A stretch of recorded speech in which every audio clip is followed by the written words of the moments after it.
Hello बच्चों, क्या हाल चाल? कैसे हैं? मस्त।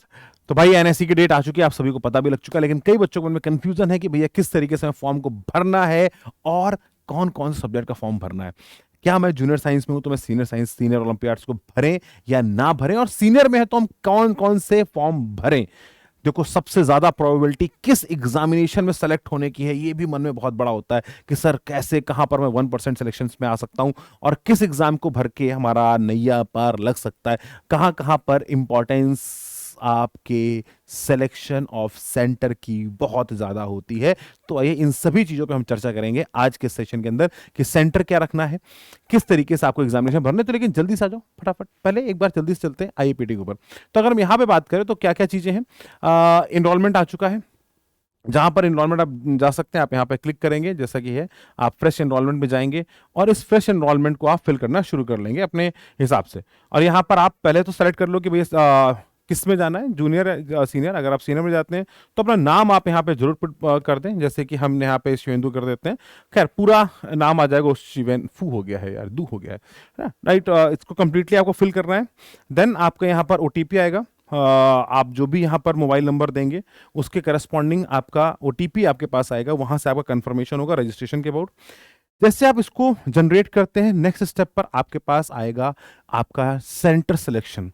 सेंटर आपको कैसे सेलेक्ट करना है बेटा, याद रखिए, कोशिश करिए कि अगर आप ऐसी जगह का सेंटर सेलेक्ट करें जहां से आपका सिलेक्शन की प्रोबेबिलिटी ज्यादा, मतलब जहां आपका घर है, होम टाउन है। और अगर वहां पर वो बहुत इनरिचिंग सेंटर नहीं है, जैसे राजस्थान बहुत तगड़ा रीजन है जहां पर सिलेक्शन की प्रोबेबिलिटी कम रहती है, जहां दिल्ली में आपकी सिलेक्शन की प्रोबेबिलिटी कम होती है, बट अगर आप अपना सेंटर बिहार भरते हैं, यूपी भरते हैं, जम्मू कश्मीर भरते हैं, अंडमान निकोबार भर देते हैं, और खैर वहां पर नहीं जा सकते, बट स्टिल आपका जो भी होम स्टेट आप वहां से अगर भरते हैं तो प्रोबेबिलिटी ऑफ सिलेक्शन बहुत ज्यादा रहता है। तो जैसा कि मैंने आपको पहले भी बताया था और अभी भी हम वापस जो मैं एक वीडियो लेके आ रहे हैं जिसके अंदर हम और डेप्थ में जाकर डिस्कस करेंगे, लेकिन ओवरऑल मैं एक डिस्कशन आपके दिमाग में बता देता हूं कि जो भी ग्रेड 1 सिटीज हैं, ग्रेड 1 स्टेट्स हैं, like as Rajasthan, like as Delhi, like as Chandigarh, like as Telangana, like as Andhra Pradesh, यहां से आपके सिलेक्शन की प्रोबेबिलिटी काफी हायर एंड पे रहती है। बट अगर आप यहीं पर ग्रेड 2 सिटीज की बात करते हैं, जैसे कि उत्तर प्रदेश, बिहार, वेस्ट बंगाल, उड़ीसा, मध्य प्रदेश और महाराष्ट्र, मुंबई रीजन अगर आप हटा देते हैं तो महाराष्ट्र रीजन भी आ जाता है। गुजरात भी काफी हद तक अब अपग्रेडेड हो रहे हैं चीजें, गुजरात में भी वो है, बट गुजरात अभी भी ग्रेड 2 सिटीज के अंदर ही रहता है। अगर आप इन रीजन्स में भर रहे हैं तो आपके सिलेक्शन की प्रोबेबिलिटी अनडाउटेडली ज्यादा रहती है। उत्तराखंड, हिमाचल, पंजाब, ऊपर की तरफ और जाएंगे तो और भी प्रोबेबिलिटी आपकी बढ़ जाती है सिलेक्शन की, क्योंकि वहां पर कट ऑफ काफी कम रहते हैं।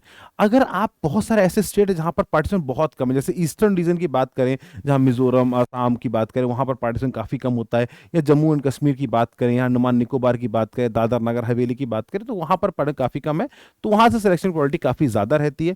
तो कोशिश करें आप ग्रेड 2, अगर आपके पास वहां पर कुछ आपका रहना है, मतलब अगर आप पढ़ने के लिए कहीं और आए हैं और आप वहां पर रहते हैं, तो अगर आप वहां से फॉर्म भर सकते हैं तो भरें।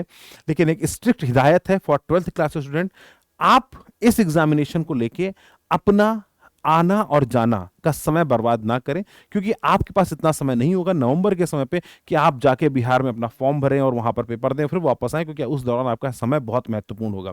कृपया करके ऐसी गलती ना करें, क्योंकि ऐसे इस समय बहुत क्रूशियल होते हैं और उस समय पर हो सकता है कि आपके कहीं पर बोर्ड एग्जाम चल रहे हो, कहीं पर प्री बोर्ड सॉरी प्रैक्टिकल्स चल रहे हो, या कहीं प्री बोर्ड एग्जाम हो, तो आपका ऑलरेडी काफी ज्यादा समय खराब हो रहा होगा।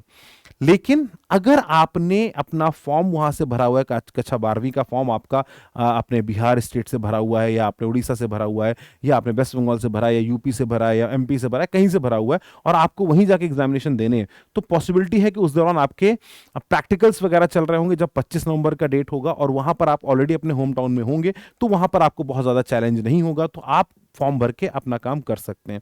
तो बेटा ये दो चीजें आपको बहुत इंपॉर्टेंटली समझनी भी हैं और सोचनी भी हैं। सेकंड, जो सबसे इंपॉर्टेंट पॉइंट आता है कि जब भी आप यहां पर बात करें तो कौन कौन से सब्जेक्ट को आपको चूज करना है। अगर आपका फिजिक्स और मैथमेटिक्स अच्छा है तो please do not forget to fill the form of astronomy olympiad. There is a very high chances of selection astronomy olympiads. Normally physics olympiad के अंदर सिलेक्शन थोड़ा सा मुश्किल होता है, बट एस्ट्रोनॉमी के अंदर सिलेक्शन काफी आसान हो जाता है क्योंकि नंबर ऑफ पार्टिसिपेंट्स काफी कम रहते हैं, इसलिए एस्ट्रोनॉमी का फॉर्म भरिए। और एक और चीज इंपॉर्टेंट है कि एस्ट्रोनॉमी के अंदर सिर्फ और सिर्फ आपकी 20-25% ही एस्ट्रोनॉमी आती, बाकी मैथ्स और फिजिक्स ही रहती है कोर में। और 20% के अंदर भी अगर आप देखेंगे तो ग्रेविटेशन टॉपिक के क्वेश्चन ज्यादा रहते हैं। मेजरली अगर आप देखेंगे तो पूरे के पूरे 60 क्वेश्चन में से आपको maximum to maximum 10 question 12 question, ये मैक्सिमम पीक पर होता है जब आपको कोर ऑफ एस्ट्रोनॉमी से मिले। बाकी क्वेश्चंस आपको ग्रेविटेशन के कंसेप्ट से सॉल्व हो जाते हुए दिखाई पड़ेंगे, तो उससे कोई बहुत बड़ा चैलेंज आपको देखने को नहीं मिलेगा। तो 10-12 क्वेश्चन के अलावा भी इनका कट ऑफ बहुत आसानी से निकल जाता है। अगर आप प्योर एस्ट्रोनॉमी क्वेश्चन छोड़ भी देते तब भी आपका सिलेक्शन होने की प्रोबेबिलिटी बहुत अच्छी रहती है। तो कृपया करके इसका जरूर ध्यान दें। इस बार एक और बहुत इंपॉर्टेंट सूचना है जिसको लेकर मैं अलग से भी बच्चों से बात करने वाला हूं, और वो ये थी कि इस बार एक there is a very important chance कि आप लोग जैसा कि INAO में होता था, उन्होंने बोला there will be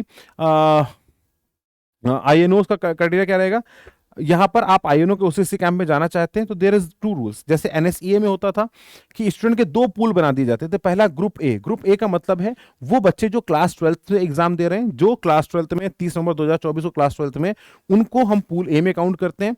pool B वो बच्चे जो क्लास 11th है उसके नीचे के बच्चे, उनको हम पूल बी में काउंट करते हैं।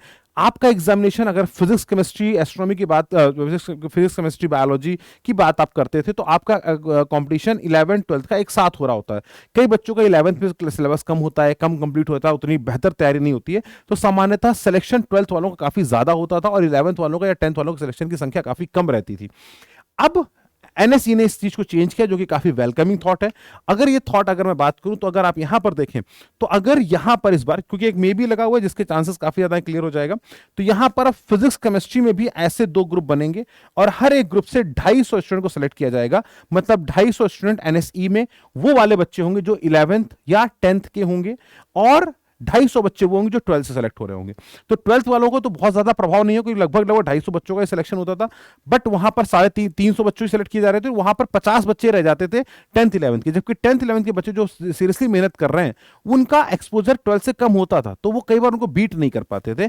बट इस time there is a very great chance कि आप उसको बीट कर सकते हैं।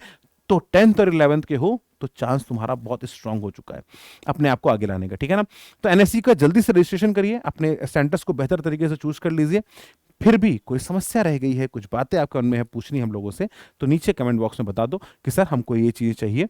वैसे NSEP के भी 1 शॉट चालू हो चुके हैं, NSEJS के भी, और NSEC के भी बहुत जल्दी आ रहे हैं। तो भाई साहब ओलंपियाड वाला चैनल के अंदर धमाकेदार सारा कंटेंट आप तक पहुंच रहा है। आइयो, क्योंकि वर्कशॉप्स बहुत अच्छे से चल रही हैं, आपकी NSE की वर्कशॉप्स आने वाली हैं। अपने आप को स्टे ट्यून रखिए चैनल के साथ, और रजिस्ट्रेशन ऑफ NSE जरूर कंप्लीट करें। स्पेसिफिकली 10th और 11th के स्टूडेंट्स को भी इस बार बहुत अच्छे से ये रजिस्ट्रेशन फिल करने चाहिए, क्योंकि इस बार उनका चांस बहुत स्ट्रांग है। Thank you, bye bye, take care.